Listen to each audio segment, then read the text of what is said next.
I make $30,000 to $50,000 per month just from cold calling realtors. And I've been making that kind of money for the last 2 to 3 years. So today, I'm gonna share with you guys the exact script that me and my team use when we are cold calling these agents. And I'm also gonna share with you guys a bunch of ninja tricks while I show you guys the script as well. And if you want the script as well so that you can start making that kind of money too, just send me a DM on Instagram and I'll send it over to you for free. And I'll also thank you for watching my videos. Alrighty, so let's become absolute masters of cold calling realtors. Let me share this script with you guys right here. And I'm also going to share with you guys why we say every single thing as well. And this has come from thousands and thousands and thousands of trial and error phone calls. So first off, you obviously dial the agent, ring, ring, ring. They answer the phone. They say hello. Okay.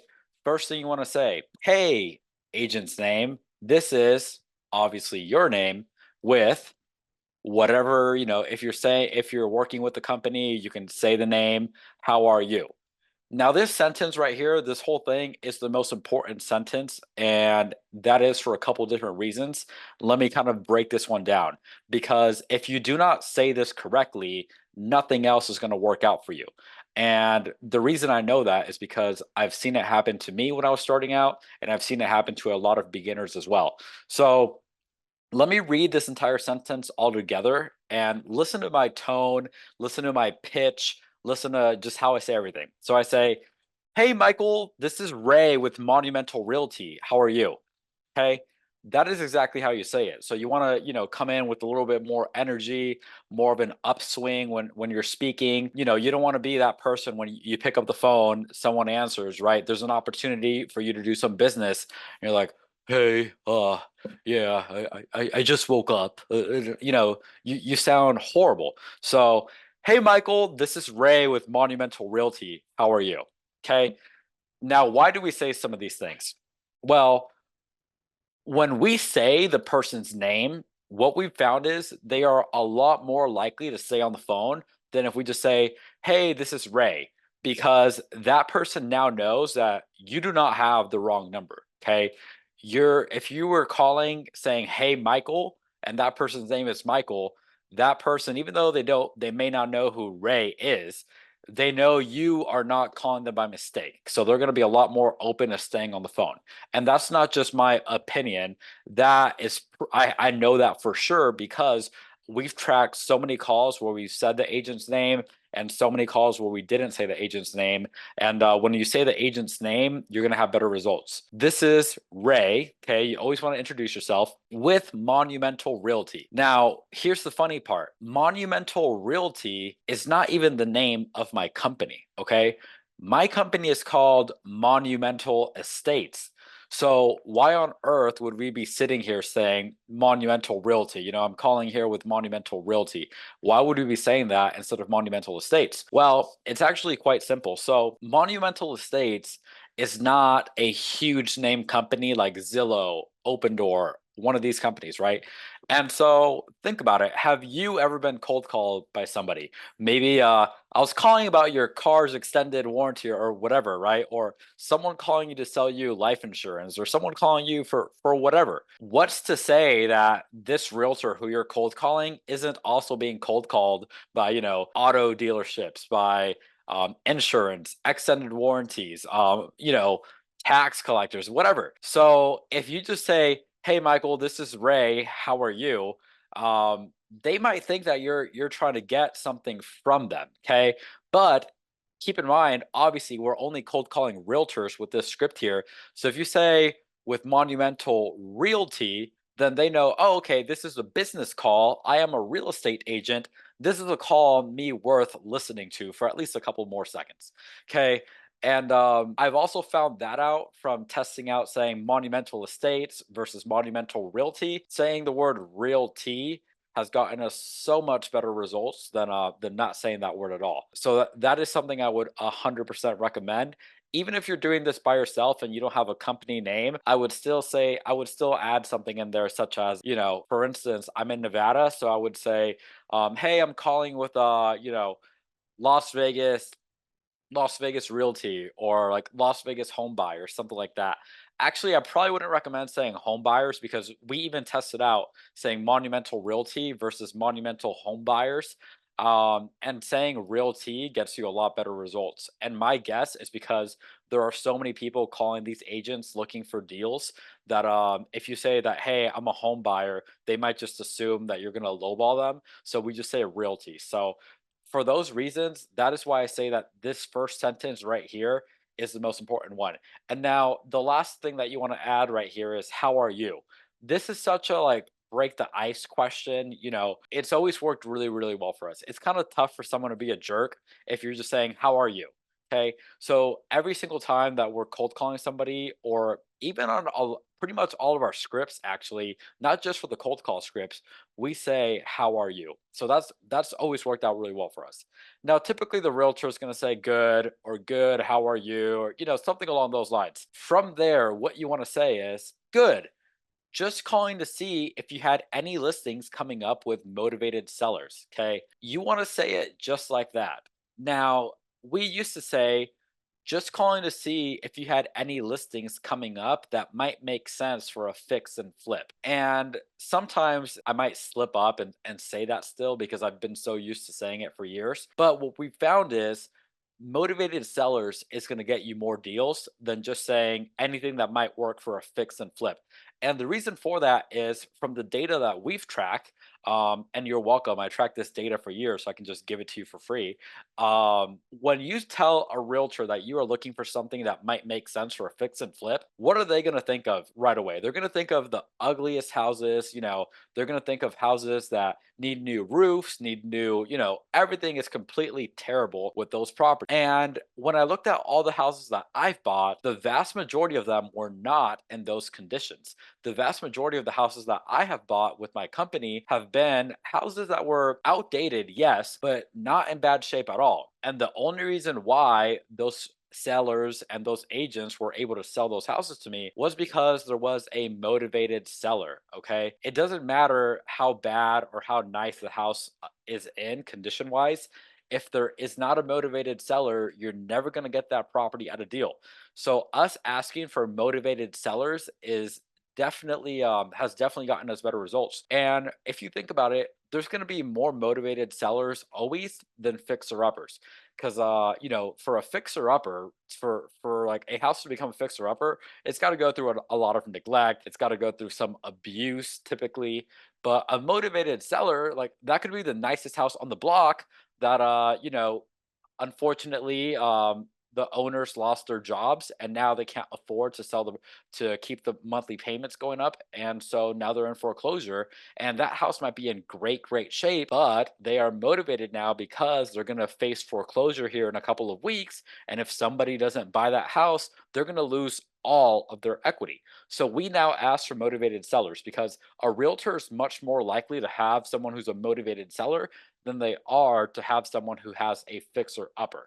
And that's just data. So trust me on that. Ask them, do you have anything coming up, any listings coming up with motivated sellers? You say it like that, the realtor's brain is going to start thinking of like all the homeowners that they know, and they're going to start thinking about everybody's situation and why that person is even considering selling.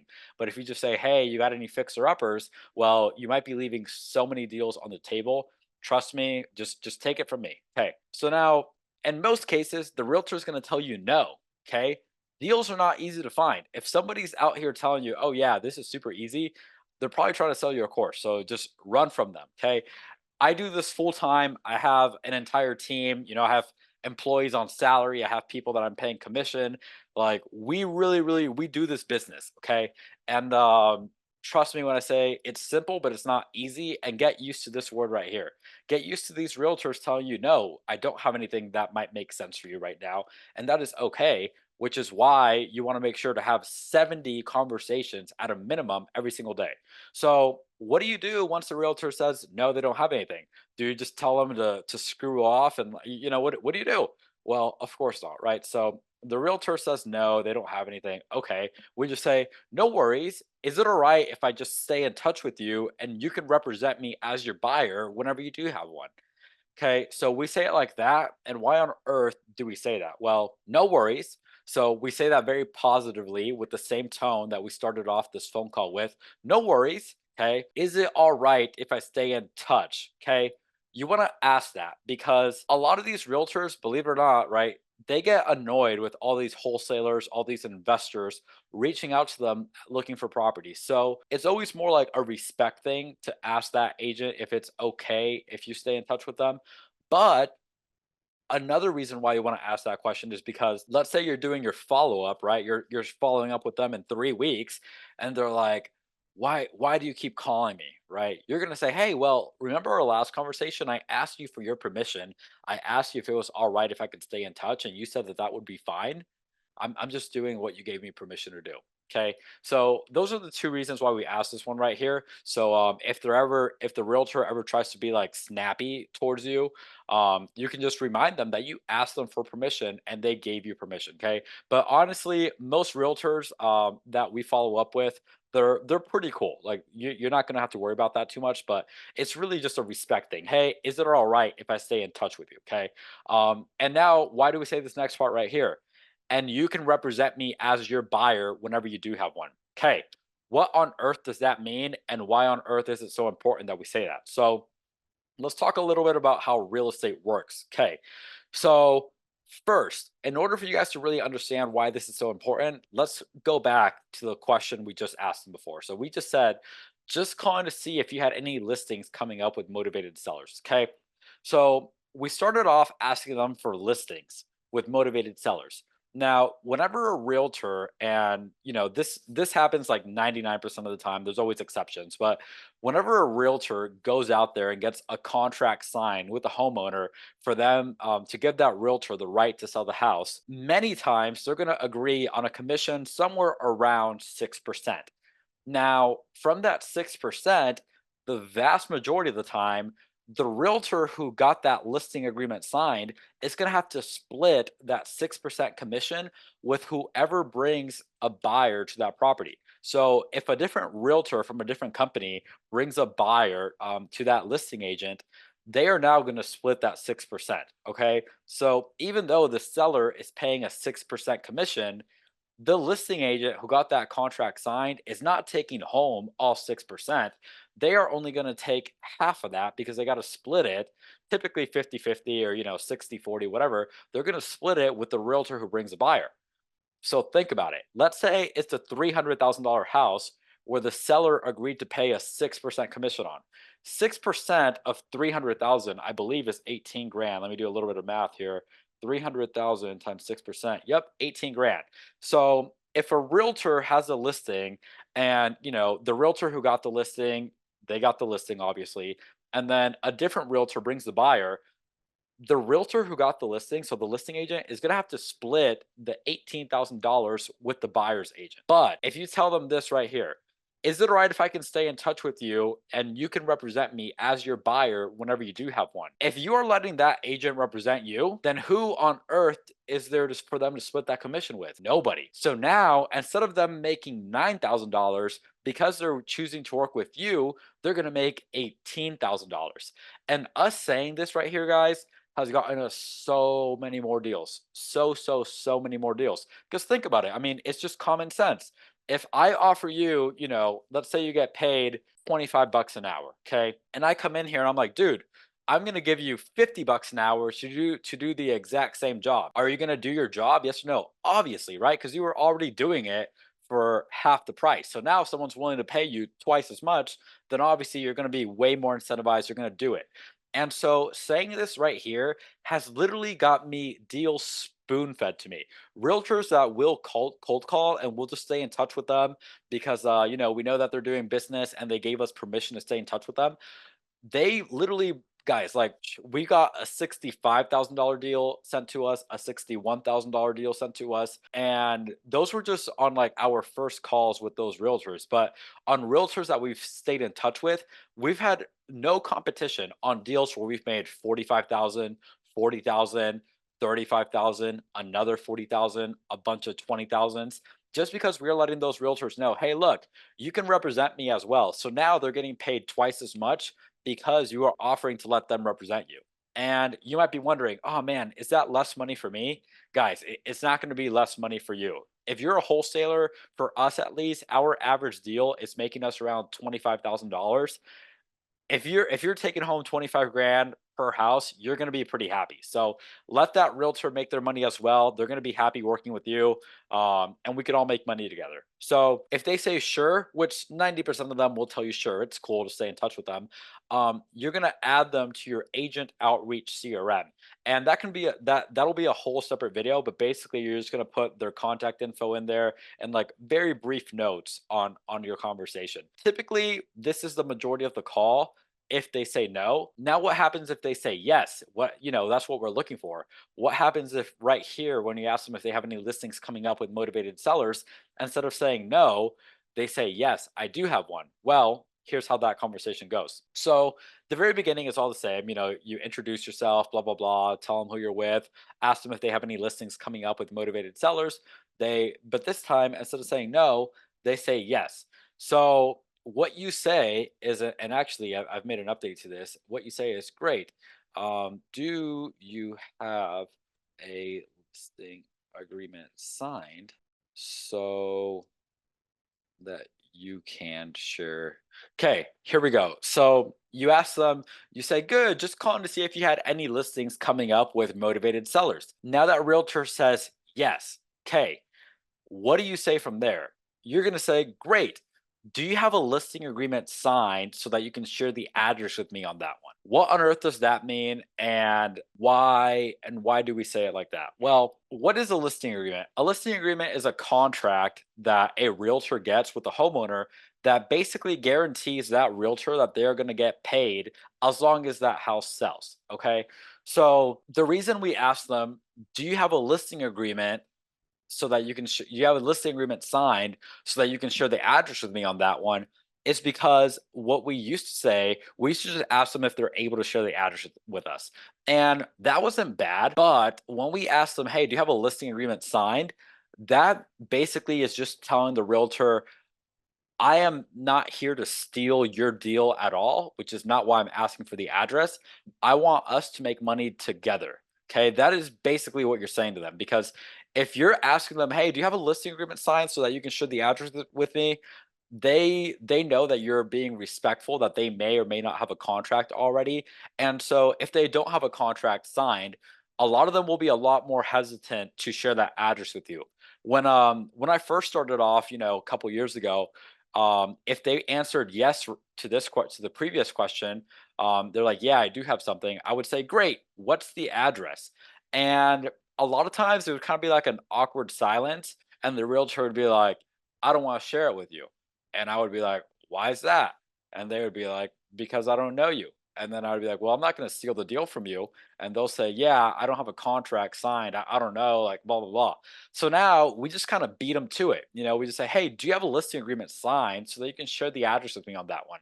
And what I've found, when you come to that realtor with like so much respect like that, that you're asking them if they already have a contract signed with the seller, a lot of times, even if they don't already have a contract signed, they're still going to send us the address. And my only request, and hey, look, if you're watching this video, obviously you're not my employee. You don't have to listen to me. But my only request is, if someone is sending you an address, don't you ever go behind that person's back and steal the deal. That is not something I ever teach. That is not something I've ever done. So please just be respectful of, whoever you're possibly doing business with. And whether they do or don't have a listing agreement signed, just don't go behind that person's back. It's bad business, and I promise it'll come back to bite you. So ask them, hey, do you have a listing agreement signed so that you can share the address with me on that one? If the realtor has a listing agreement signed, 99% of the time they're going to send you the address anyway. Okay, at least that's what I've found. So once they give you the address, you're going to look the property up just on Zillow or whatever, and then normally we end up inserting something on here. So I'll kind of read to you how we say it. I say, okay, thank you for that. I'm looking it up. And then I'm going to insert something that catches your eye. So insert something that catches your attention. Okay, so let's say they tell you 123 Main Street, whatever. You're gonna say, thank you for that while you're looking it up. So let's say you're looking it up on Zillow. you're going to insert something that catches your attention. So it could be whatever. It can be, so for instance, I live in Las Vegas. My favorite part of like all of Las Vegas, technically it's not in Las Vegas, but my favorite part of like the greater Las Vegas area is a city called Henderson. And so if I notice that the property is in Henderson, which is a really, really, really good area, I'm gonna say something like, "Thank you for that. Ooh, I see that this one's in a really good part of Henderson here. I mean, what can you share with me about the situation on this one?" When you ask that question here, so let me explain a little bit to you here, right? So thank you for that. Insert something that catches your attention. So right here, it's just to kind of make it seem like, hey, look, this is just a casual conversation here, right? Obviously, you're about to hit them with some sales questions, but when I just bring up something very lighthearted like that, like, oh, it's in a good area, or oh, I see this is zoned for a really nice high school or whatever. It can be anything. It can even be something negative. I can be like, "Ooh, I mean, yeah, looks like this one does need a little bit of work. What can you kind of share with me about the situation on this one here?" When you say it like that, it sounds so much more lighthearted. And let me tell you this question right here. If you say it wrong, you might as well just give up because what can you share with me about the situation here? In other words, what you're saying is, tell me about the seller's motivation. And why is that so important? Well, I've bought almost 100 houses already, and not one of those has been due to an unmotivated seller. For us as investors and us wholesalers, the only way that we make money is if we buy properties at a discount. We're not here looking to live in these houses where we can pay full market value. We need these houses at 30, 40, 50% discounts every single time. And so when I asked the realtor, what can you share with me about the situation here? Or what can you share with me about the situation on this one? That is my way of lightheartedly asking the realtor, what is that seller's motivation? Because if there's no motivation there, you can start kind of wrapping up the call a little bit. It's probably not going to be a deal. So what I'm listening for is for anything that tells me that there's pain there, such as, a divorce or an illness, a death, something that, a some sort of hardship that these people that you're looking for people who need your help. Wholesalers are basically like the trauma surgeons of the real estate world. You're looking for people who don't really have any other option.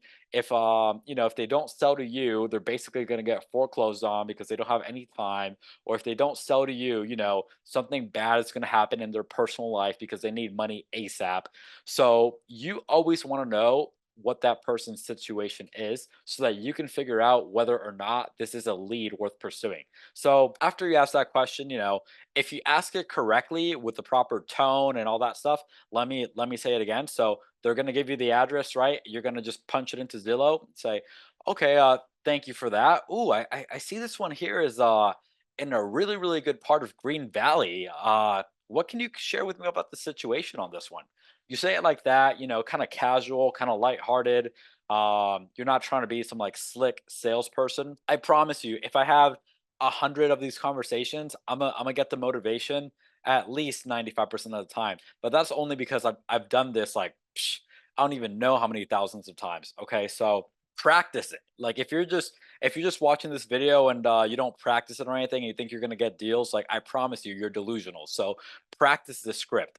Okay, so the realtor gives you motivation. Next, literally respond back with a word or two that makes the realtor feel like you were listening. So, for instance, if the realtor says that they are selling because somebody in the family passed away, you're probably not going to respond by saying, "Great," that come on. And the script used to just say great, and then it would continue. However, what I realized from like training a couple of people is, and I'm not even mad at them because they were doing what they were taught, is a lot of people they're following the script like a robot. You have to have a little bit of like emotional intelligence as well. If someone is telling you about like a tragic situation, you don't want to say something like great, right? Just that doesn't that's kind of dumb. So if the realtor tells me, "Hey, look," and this is a real story. So I bought a house not too long ago from someone. A realtor brought it to me because the seller, she was an elderly lady, and it was a two-story home, and she had fell down the stairs a couple of times, had a couple hip replacement surgeries, And she also started having like some lung problems, and every time she went up and down the stairs, it was like she was having an asthma attack. And when you combine, the breathing problems with the fact that she was really afraid of just falling down the stairs again, her doctor had told her that she would not survive another surgery, most likely. When the realtor was telling me all of that, I did not say, great, like, yes, I am glad that there is an opportunity here for us to help somebody, but saying great is probably not the right thing to say. So instead, just be a little bit empathetic. So they tell you something like that, be like, oh my gosh, I'm so sorry to hear that.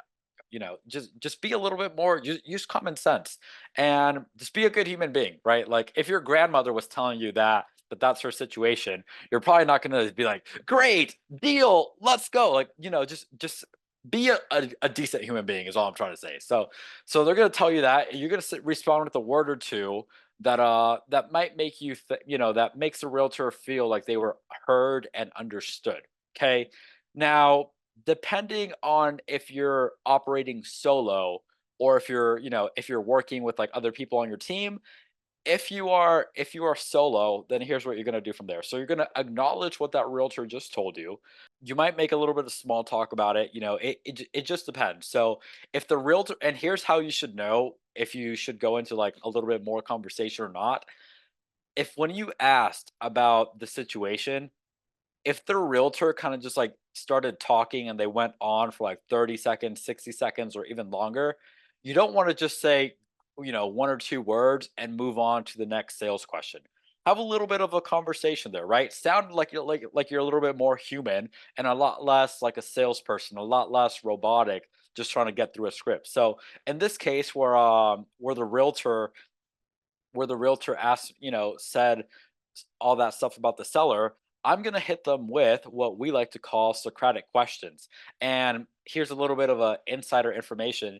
This is the next script, the next video that I'm making is on the next script for these kinds of conversations. So I'm just going to give you guys a sneak peek in case this is helpful for you guys, and I'll kind of show you guys when you would need to do this as well. So let's say, for instance, you ask the realtor, "Hey, what can you share with me about the situation on this one?" Okay, they talk for a whole minute. They tell you everything about about the seller situation.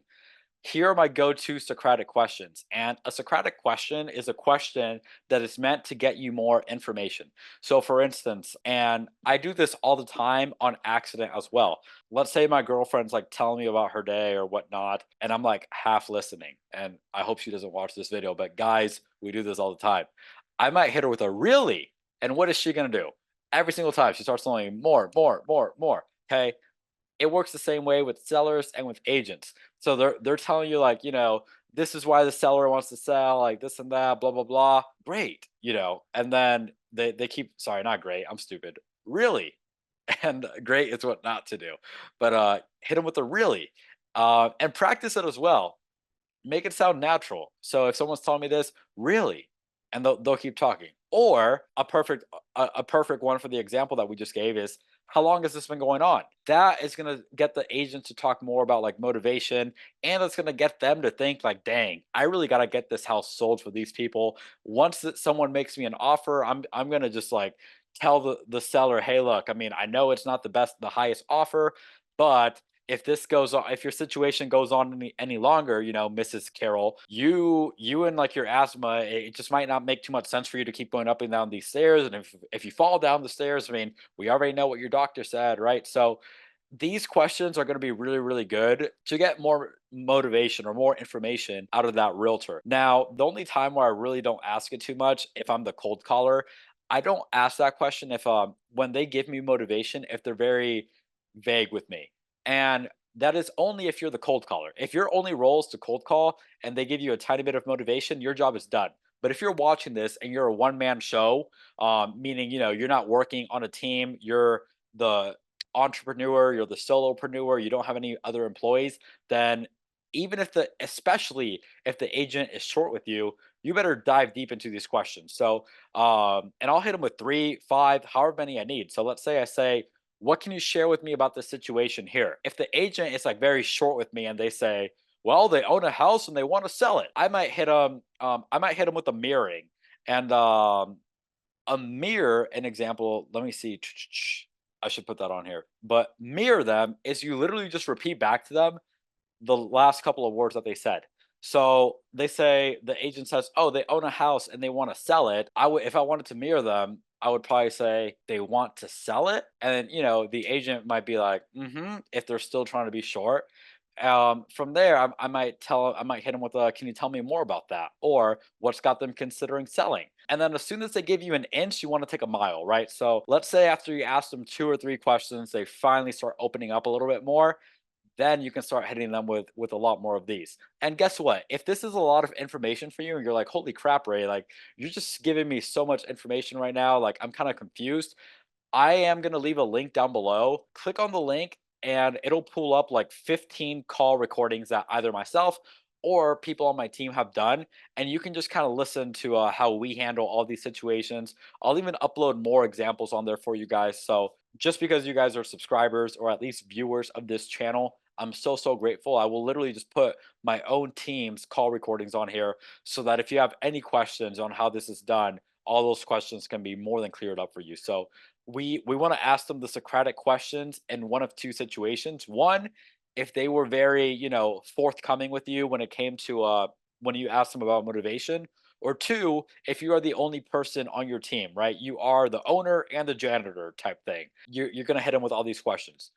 If if you're working for somebody, right? Like if I hire you as a cold caller on my team, you don't got to worry about asking all these questions because I have highly trained employees that are going to ask these questions for me so that my cold callers don't have to worry about that. But if you're the only person on the team, obviously, then you will definitely have to ask those questions. So take that as you will. So, okay, they give you motivation, you ask them a couple of Socratic questions.